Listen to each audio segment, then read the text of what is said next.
ഞാൻ ഒറ്റ കാര്യം പറയാൻ ആഗ്രഹിക്കുന്നുള്ളൂ. ഇതെന്തൊരു ജനക്കൂട്ടമാണ്. ഇവിടെയായിരുന്നു മറ്റേ ജാതി, ഇവിടെയായിരുന്നു പോയ ഇടതുപക്ഷ ജാതി എന്നാ പറയുന്നത്. ടീച്ചർ ഇതൊക്കെ എന്നോട് പറയുന്നത് കള്ളി പൊളിഞ്ഞോ, ഇതിന്റെ പകുതി പോലും ഇല്ല. ഇതിങ്ങനെ നോക്കിയാൽ കാണാലോ. ജാഥയുടെ കോലം കണ്ടാൽ അറിയാം അടുത്ത അസംബ്ലി തെരഞ്ഞെടുപ്പിൽ എന്താണ് ഉണ്ടാവാൻ പോകുന്നത് എന്നുള്ളത്.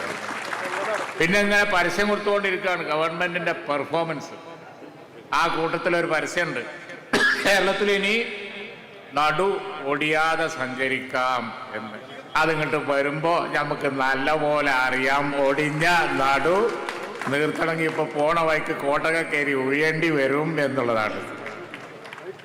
ഒരു കാര്യം ചെയ്യാതെ പരസ്യ ബോർഡും തള്ളും, ശരിയാണെന്നാ പറയുന്നത് അവിടെ ഇരിക്കുന്നവർ, പരസ്യ ബോർഡും തള്ളും ഒക്കെ ആയിട്ടുള്ള ഈ ഏർപ്പാട് കേരളത്തിൽ അവസാനിപ്പിക്കാൻ സമയമായി.